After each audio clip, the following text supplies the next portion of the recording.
Good day everyone. For today's video, I'm going to discuss the planimeters. Lesson 46 on surveying. Okay. First, what is planimeters? A planimeters, also known as platometer. It is a measuring instrument used to determine the area of an arbitrary two-dimensional shape. Ito yung ginagamit natin to measure the area of our 2D. Yung mga 2Ds natin. 2Ds, yung mga shape na 2Ds natin. Yan. The planimeters is a mechanical device used for determining the area of any shape or figure plotted to known scale. It consists essentially of two arms, one of which has a tracing point at one end, and the other has an anchor weight. Among its major parts are a scale bar, anchor arm, graduated drum, vernier, and dex. When the device is used, only the anchor weight, drum, and tracing point are in contact with the plotted area or map. Next slide. Let's look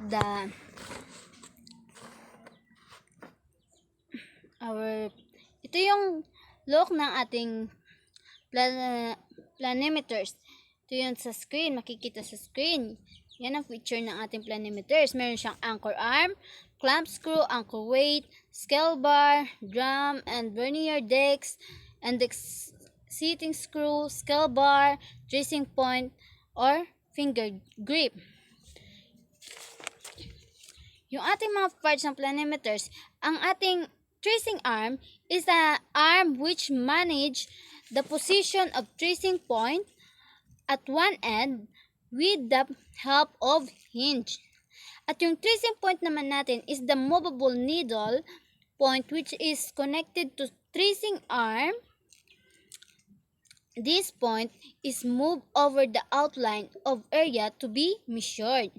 Yung anchoring arm and weight natin, anchor arm is used to manage the anchor position or needle point position on the plan. Its one end is connected to weight and needle point and other end to the integrating unit. It is also called as anchor. Mas kilala siya tawagin yung anchor arm as anchor. A fine needle point is located at the base of heavy block. Hinge. The tracing arm and anchor arm are connected by hinge to the integrating unit.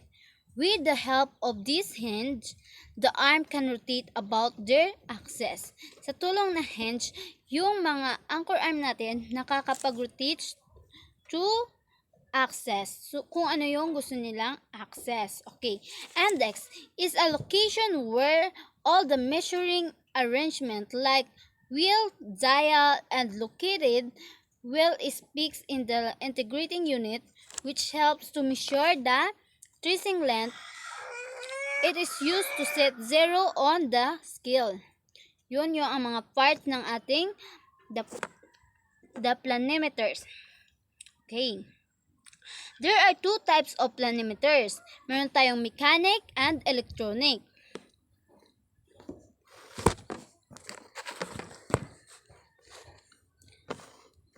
An electronic planimeters operate similarly to the mechanical type, except that the measured data are shown on the display console in digital form. Although there are various models used, all these devices have a common feature, wherein a point of the planimeter is guided around the boundary of the plotted area, and the resulting displacement of another part of the device allows the area traversed by the tracing arm to be recorded. With the planimeters, areas can be measured in units of square inches or square centimeters, and by setting an appropriate scale factor, areas of plotted figures can be obtained directly in hectares or square meters. Pwede siyang ma-measure sa unit of square inches or square centimeters, pero pwede rin ang areas of plotted figures can be obtained directly in hectares or square meters. Okay. The precision obtained in using the planimeters depends upon the skill of the operator, accuracy of the plotted figure, type of paper used, and other factors. Correct result can be obtained to within one half to 1% if the device is carefully manipulated. Yung correct na result, ma-obtain lang 1 or 1% lang if ginamit yung device ng maayos.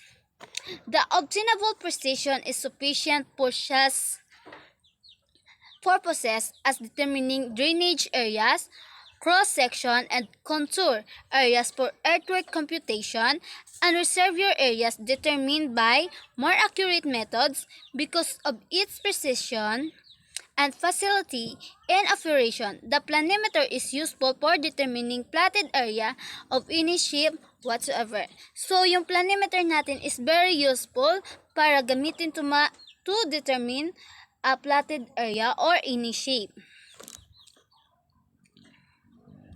Use of the planimeter. Ano ba yung use ng planimeter natin? So, the use of planimeters to determine areas is quite simple. Yung pag-determine ng areas is napakadali. The procedure involves tracing the perimeter of any plotted figure and reading the result from a scale. The design of the planimeter is based on the principle that the amount the ruler turns is a measure of the area included within the perimeter trace. Before a planimeter is used, it is important that the instrument must first be calibrated by measuring an area of known values such as square or rectangle. Okay? An anchor weight is usually positioned at the convenient point outside the area of planimeter, and the movable pointer is positioned over the point on the perimeter. An essential reading on the scale must first be made and recorded. Then the perimeter is completely transversed until the tracing point is brought back to its starting position and final reading is taken.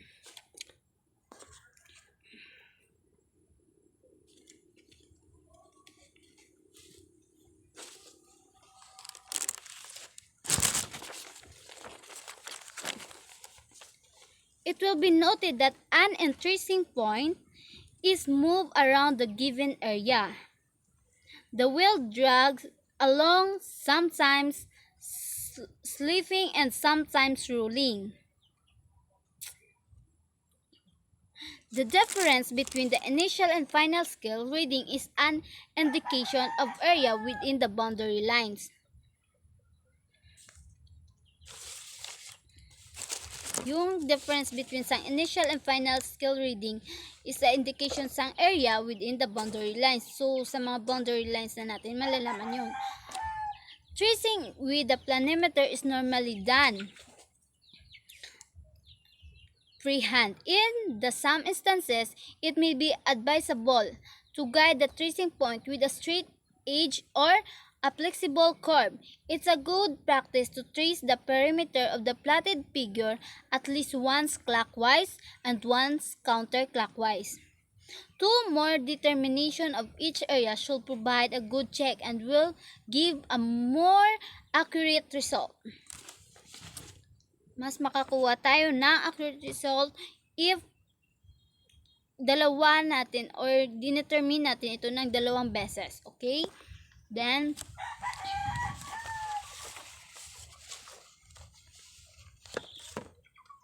when large areas are involved, it is usually preferable to divide it into smaller portions by arbitrarily drawn lines and determining the areas of the different portions separately.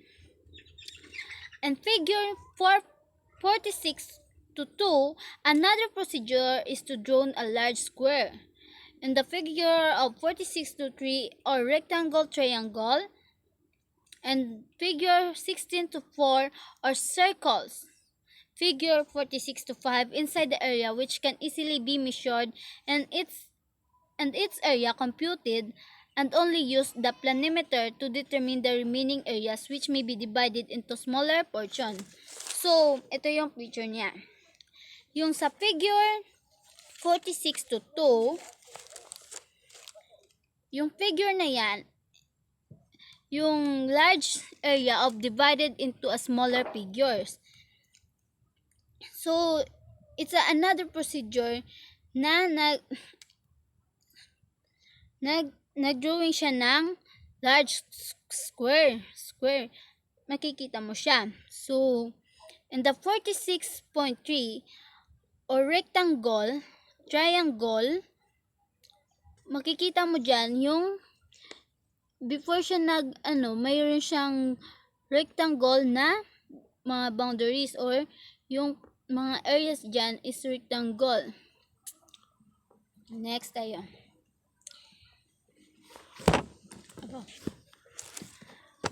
Area by planimeter.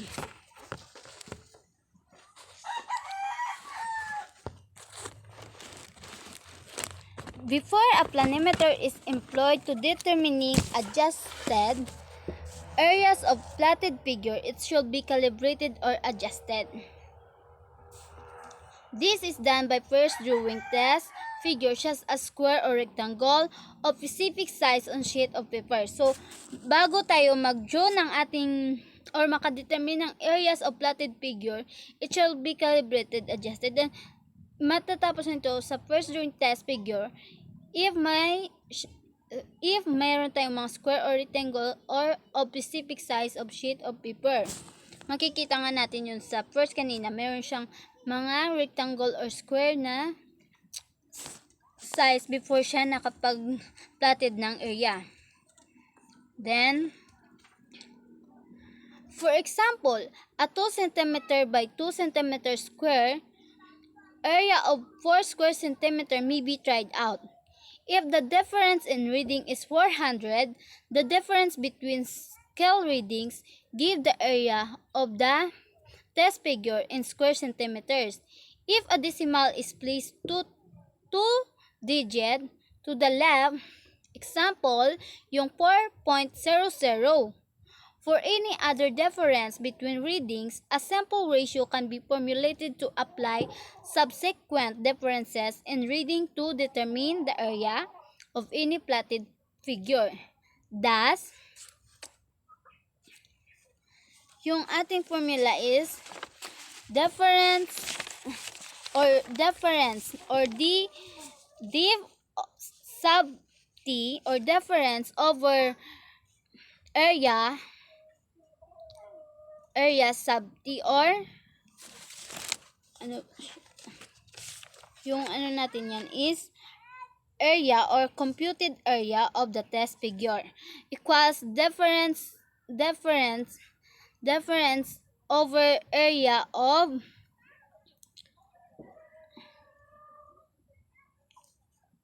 specific figure or A sub S, and A sub S or area of specific figure equals difference between planimeters readings for a specific figure, or often parentheses of area of the test figure divided by the difference between planimeter readings for specific figure. Ito yun, where E sub S area of specific figure equals area of specific figure, or DIFF sub S or DIF equals difference between planimeters readings for a specific figure. At yung A sub T natin or E of T equals computed area of the test figure. At yung difference of yung DIFF sub T natin equals must be difference between planimeters reading taken on a specific figure. Okay. Ito yung makikita natin sa figure 46 to 6 ang graphical method of determining the area. Meron tayong makikita natin dyan yung may altitude, yung altitude of d complement d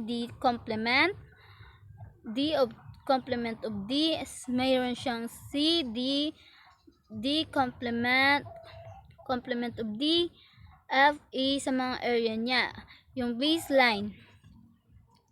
Okay, area by graphical method given in the accompanying scaled sketch and figure 46 to 6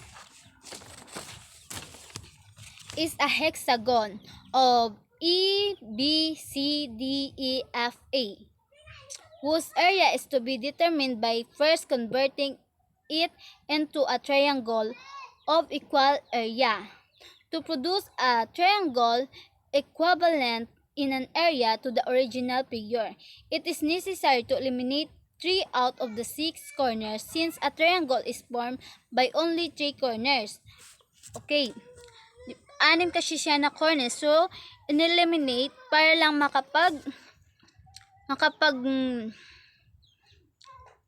makagawa tayo ng shape na triangle. I-eliminate natin yung ibang unit dito. So makikita mo dyan sa figure na yung ibang unit in-eliminate niya. Eliminate 3 out of the 6 corners since the triangle is formed by only 3 corners.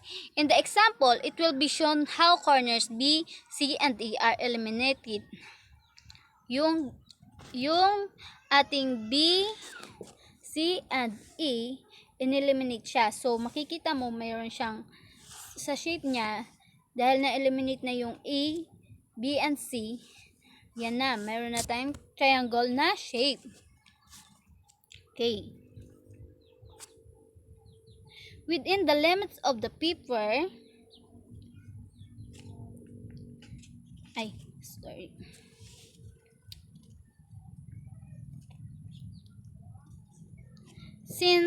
Since AF is the longest line in the given figure, it is designated as the baseline. It is preferable for convenience to select the longest line in the original figure as the baseline, although it is not necessary nor required. Within the limits of paper, line of EF is exerted to the left of A and also to the left of F. To eliminate corner B, the stub maintain an equivalent area. A line is drawn from A to C, and another line is also drawn parallel to its true B, where the line true B intersects the baseline. Establish a point and call this B complement of B. Connect points C and B complement of B with the straight line. Note and the triangle E2 complement of BC has the same area as triangle EBC. Since both triangles have the same base and altitude, it will also be noted that the original hexagon is now reduced to a pentagon. B complement of B, C, D, E, F, and complement of B, but still maintaining an equivalent area. The original figure is now reduced by one corner of B.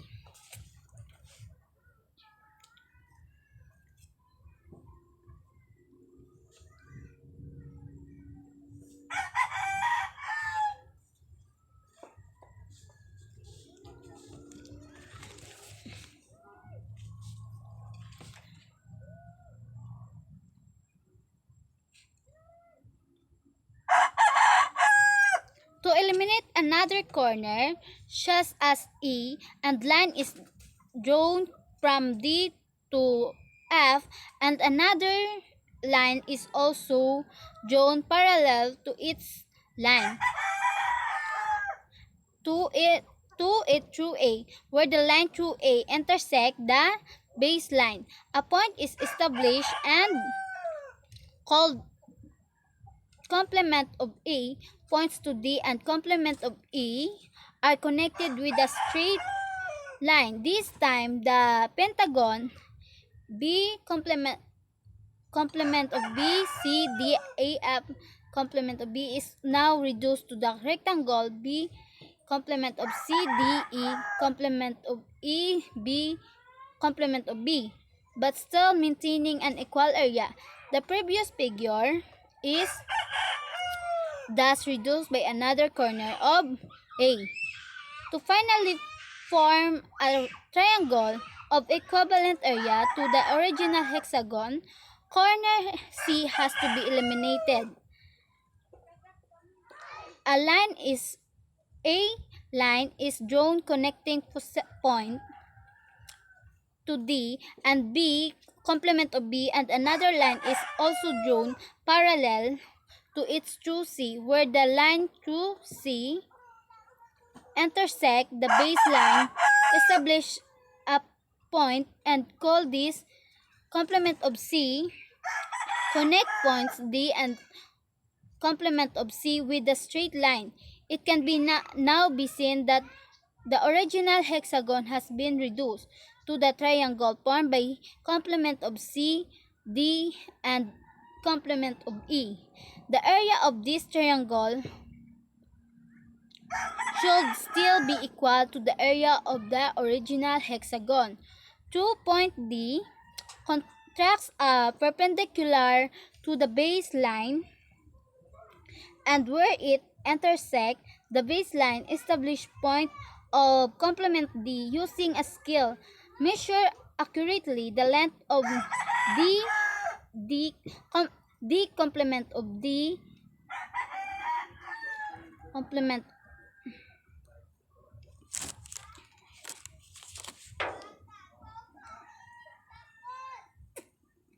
D and designated this as the altitude of triangle complement of C, D complement of A.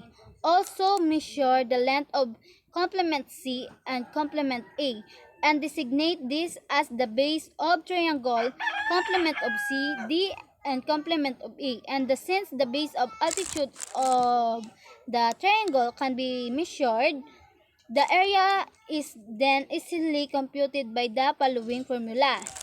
At yung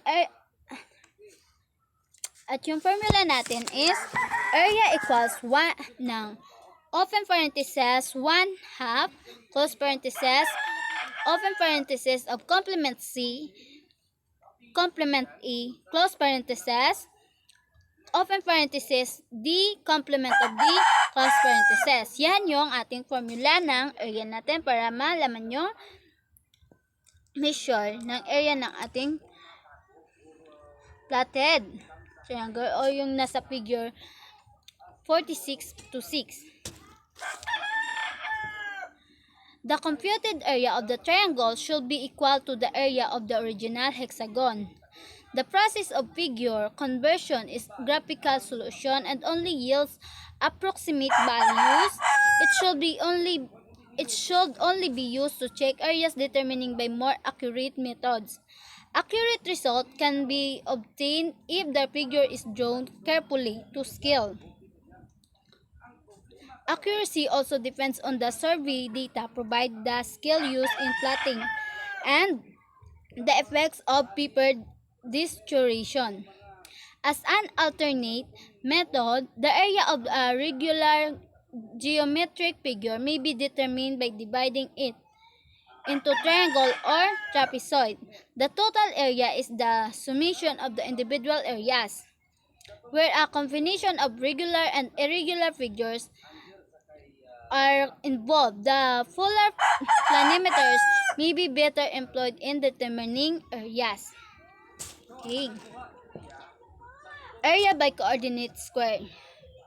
Ano naman yung area of coordinate square natin?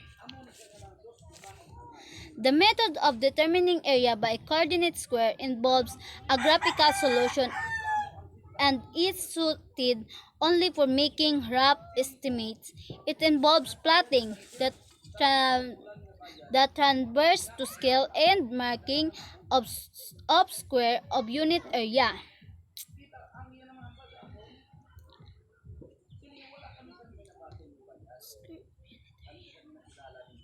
The area of any plotted figure can be roughly estimated since the area of each unit square can be determined from the scale used.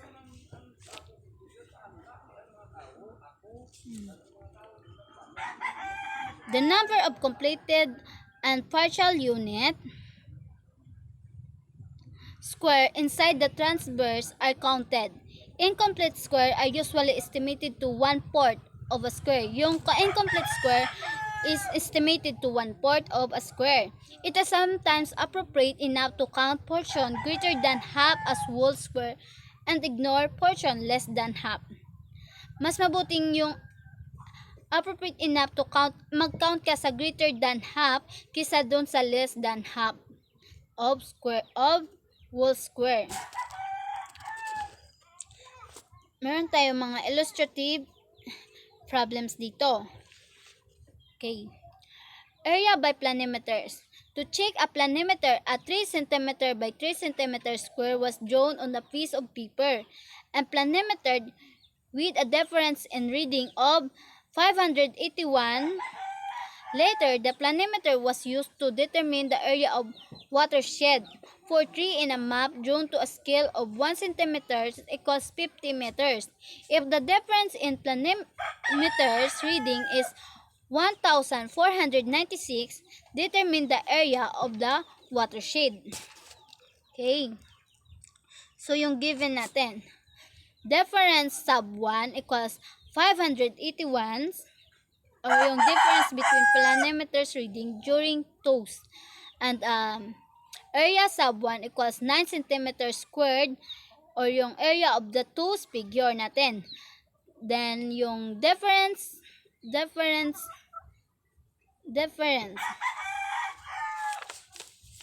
yung difference between planimeters readings for a specific figure natin is 1,496. Difference between planimeter readings for specific case natin yan.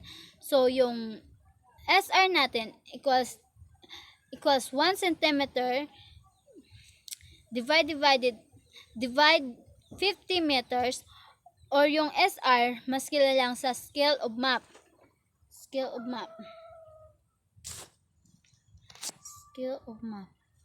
Ang scale of map natin.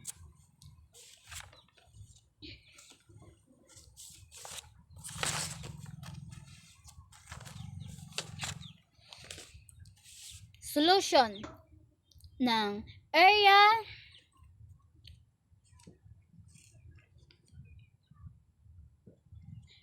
of a specific figure equals difference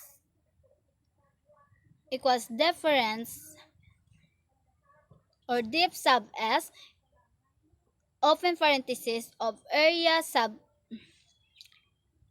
of the test figure divide difference of between planimeters readings taken on specific figure, or close parenthesis equals yung number natin kanina na 1,496 open parenthesis 9 cm squared divide 581 close parenthesis. The total is 23.17 cm squared. So, yung 146 i-times natin, yung 9 cm dinivide natin sa 581.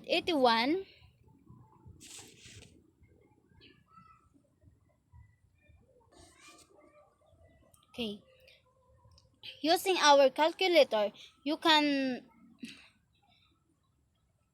solve this formula to get the total answer of 23.17 centimeters. At yun ang ating area of the scaled figure for specific case. At yung average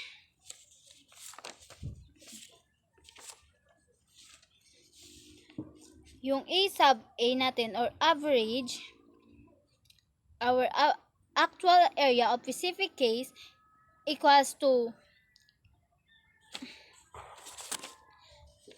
the area of specific figure divide the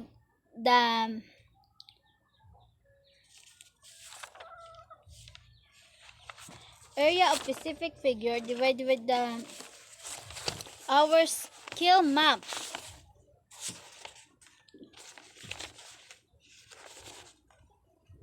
Our skill of map or SR. Our skill of map or SR squared equals 23.17 centimeters squared divide open parenthesis 1 centimeters divide over 50 meters close parenthesis squared equals 23.17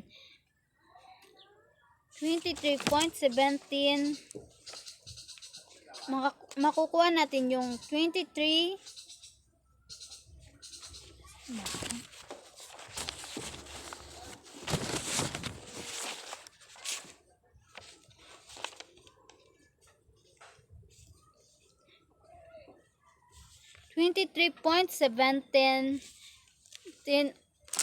close parenthesis of 2,500 meters squared times 2,500 meters squared equals 57,925 meters squared or 5.7 5.79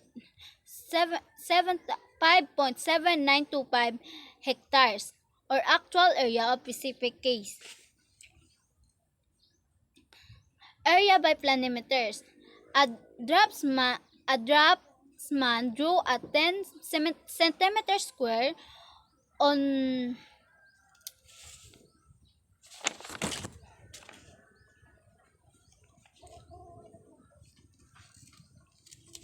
a piece of paper and trace it with a planimeter. The initial reading on the planimeter was 2070 and the following were the reading for the 3 trials made. May tatlong trials tayo na 3,680, 5,289, and 690. He then used this planimeter to determine the excavated area of borrow pit marked up on the map drawn of the borrow pit if this time the initial reading was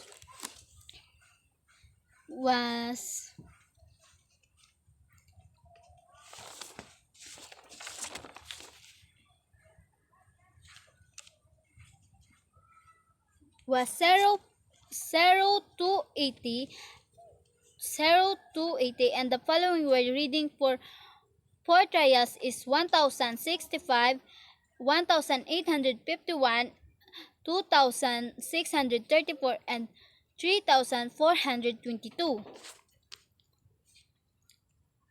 Ito yung solution natin. Yung sa A, determining the average reading on the test figure. Yung difference sub 1 natin equals 3,680 minus 2,070 equals 1,610. At yung sa difference sub 2 natin is 5,289 minus sa difference sub 1 natin na 3,680 equals 1,609. At yung difference sub 3 natin is equals to 6,901 minus 5,289 equals 1,612. Yan yung, at yung average div natin equals close parenthesis, open parenthesis, difference sub 1 plus difference sub 2 plus difference sub 3 close parenthesis, divide 3. Yun ang formula natin. So, para makuha yung difference, average ng difference natin, makuha yung average of difference between planimeters readings taken on a specific figure, or the average difference between readings during a test. Para makuha natin, gagamit tayo ng formula na difference sub 1 plus difference sub 2 plus difference sub 3 divide 3. Okay. It depends kung ilan yung mga ginamit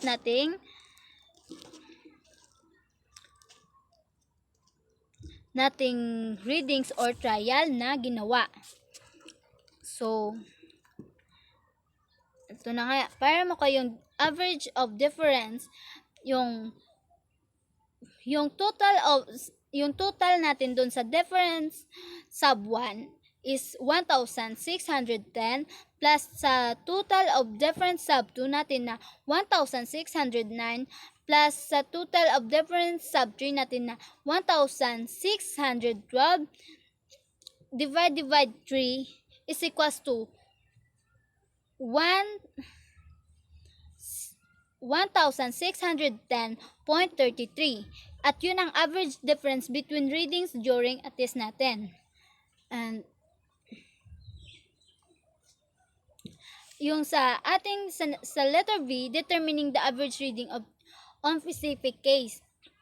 So yung natin, difference sub 1 equals to 1,065 minus 0.0280 equals 785. At yung sa difference sub 2 natin equals 1,851 minus 1,065 equals 786. At yung sa difference sub 3 natin, 2,634 minus 1,851 is equals to 783.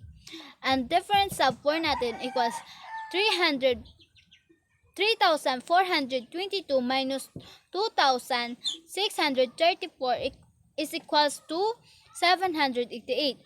Para makuha naman yung average of difference natin between the readings of specific case is equals to open parenthesis of difference sub 1 plus difference sub 2 plus difference sub 3 plus difference sub 4 close parenthesis divide 4. Sabi ko nga sa inyo, depende yun, yung para makuha yun, yung trial na ginamit. Kaya meron tayong mga difference sub 1 or difference sub 2.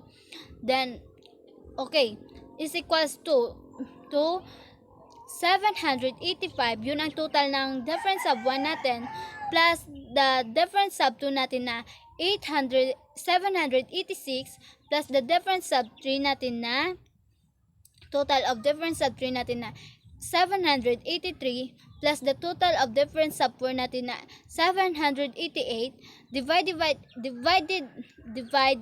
4, our average readings of difference, our average reading of difference between readings for specific case is equals to 785.5. Yun ang average difference between readings for specific case natin. And sa letter C, to determine the actual area of specific case, gagamit tayo ng formula na yung ating computed area of the test figure na is equals to, or A sub T is equals to 10 centimeters times 10 centimeters is equals to 100 centimeters squared area of the test figure, and the area of specific figure is equals to difference between planimeter reading of specific figure open parenthesis of computed area of the test figure divide difference between planimeters readings taken on the specific figure close parenthesis, is equals to 785.5 times 100 times 100 centimeters squared over 1610.33. Yung 785.5 natin, nagmula yan doon sa ating average of difference between readings for specific case. At yung ating namang 100 cm, yun yung ating area, ang ating computed area of the test figure. At yung 1610.33, dito naman yan nagmula sa ating average reading test of figure sa average difference yung average difference between readings during a test. Yung during a test natin yan. So, pinagsama natin. So, yung ating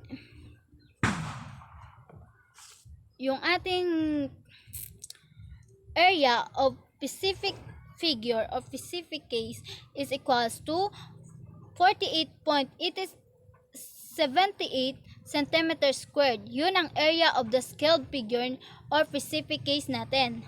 At yung average area naman natin is equals to area of specific case divided by the open parenthesis of scale map close parenthesis s squared is equals to 48.78 centimeters squared over close parenthesis open parenthesis 1 centimeters of divided by 100 meters close parenthesis squared is equals 487,800 meters squared or equals 48.